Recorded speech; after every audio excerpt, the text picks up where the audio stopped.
नमस्कार साथियों, स्वागत है आप सभी लोगों का अपने YouTube चैनल स्क्रैच माइंड में। आज के इस वीडियो में मैं आप सभी लोगों को नए संसद भवन के बारे में कुछ महत्वपूर्ण जानकारी बताने वाला हूं। जैसा कि आप लोग जानते हो, नए संसद भवन का उद्घाटन 28 मई 2023 यानी कि आज के दिन ही किया गया है। तो इससे रिलेटेड कुछ महत्वपूर्ण क्वेश्चन बन सकते हैं जो आने वाले प्रतियोगी परीक्षाओं के लिए महत्वपूर्ण हो सकते हैं। इसी से रिलेटेड वीडियो है दोस्तों, ध्यान से देखिएगा, ज़रूर एग्जाम में इससे क्वेश्चन मिलेगा आप लोगों को।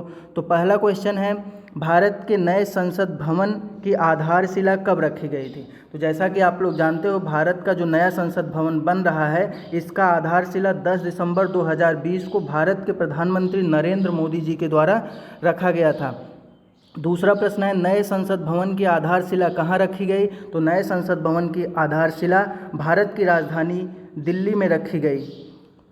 अगला क्वेश्चन है, नए संसद भवन की आधारशिला किसने रखी?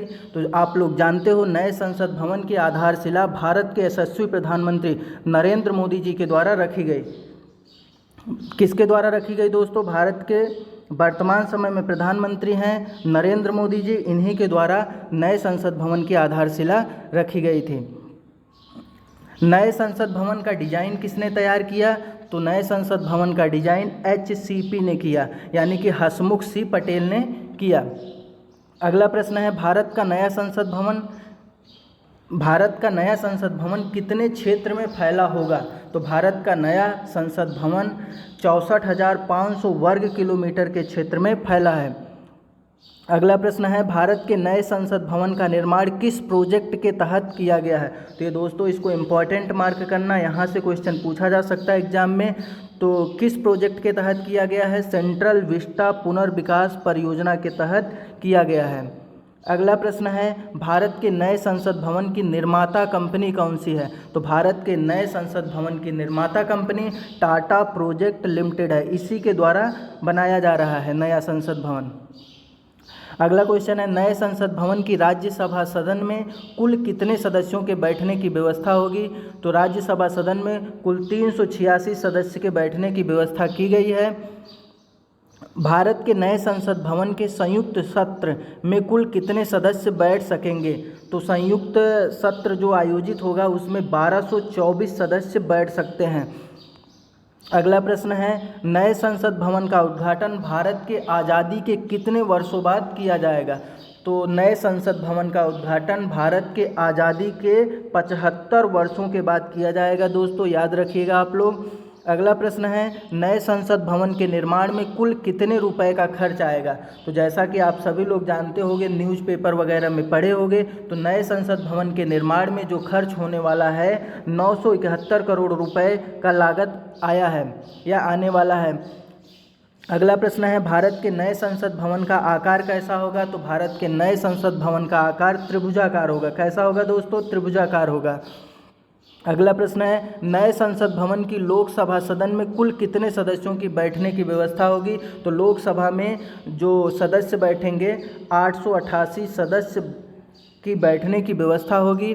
अगला प्रश्न है, भारत के नए संसद भवन का उद्घाटन कब किया जाएगा? यानी कि आज ही के दिन किया जा रहा है दोस्तों। तो कब किया गया? 28 मई 2023 को। किसके द्वारा? भारत के यशस्वी प्रधानमंत्री नरेंद्र मोदी जी के द्वारा।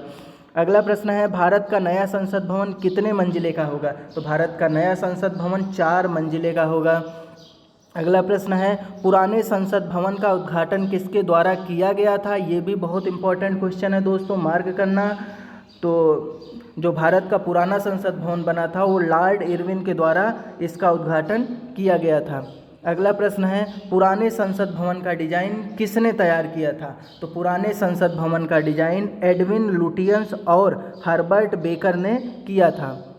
अगला प्रश्न है, सांसदों के वेतन का निर्माण कौन करता है? तो सांसदों के वेतन का निर्माण सांसद करता है।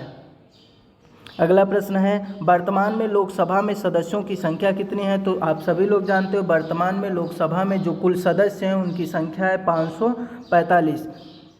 अगला प्रश्न है, वर्तमान में राज्यसभा में सदस्यों की संख्या कितनी है? तो वर्तमान में राज्यसभा के सदस्यों की संख्या 245 सदस्य हैं। अगला प्रश्न है, भारत में संसदीय शासन व्यवस्था किस देश से ली गई है? तो भारत की संसदीय शासन की व्यवस्था ब्रिटेन से ली गई है। कहाँ से ली गई है दोस्तों? ब्रिटेन से ली गई है। अगला प्रश्न है, पुराने संसद भवन के निर्माण में कुल कितने रुपयों का खर्चा आया था? तो पुराना संसद भवन जो था उसके निर्माण में जो रुपए का खर्च आया है वो लगभग 83 लाख रुपए आया था दोस्तों। अगला प्रश्न है, संसद के गठन का प्रावधान किस अनुच्छेद में किया गया है? तो संसद के गठन का प्रावधान अनुच्छेद 79 में किया गया, यानी कि आर्टिकल 79 में किया गया है। अगला प्रश्न है, पुराने संसद भवन की नींव कब रखी गई थी? तो पुराने संसद भवन की नींव 1921 ईस्वी में रखी गई थी। पुराने संसद भवन का उद्घाटन कब किया गया था? तो पुराने संसद भवन का उद्घाटन 28 जनवरी 1927 ईस्वी को किया गया था। अस्थायी संसद भारत में कब तक रही? तो अस्थायी संसद भारत में 17 अप्रैल 1952 तक रही। अगला प्रश्न है, संविधान लागू होने के बाद प्रथम त्रिशंकु संसद का गठन कब हुआ था? तो प्रथम त्रिशंकु संसद का गठन हुआ था, यानी कि प्रथम त्रिशंकु संसद का गठन 1989 ईस्वी में हुआ था। अगला प्रश्न है, संसद का उच्च सदन कौन होता है? तो आप सभी लोग जानते हो संसद का उच्च सदन राज्यसभा होता है दोस्तों। अगला प्रश्न है, संसद का निम्न सदन कौन सा होता है? संसद का निम्न सदन लोकसभा होता है, ये भी आप लोग जानते हो।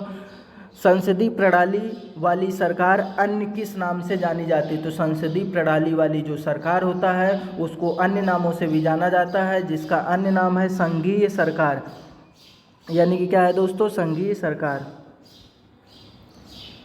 यहाँ पे आप लोग देख सकते हैं, इसका आंसर है संघीय सरकार। तो ये रहा आज के कुछ इम्पॉर्टेंट क्वेश्चन जो आने वाले प्रतियोगी परीक्षाओं के लिए महत्वपूर्ण हो सकता है। अगर वीडियो अच्छा लगा हो तो आप लोग शेयर करिएगा। धन्यवाद।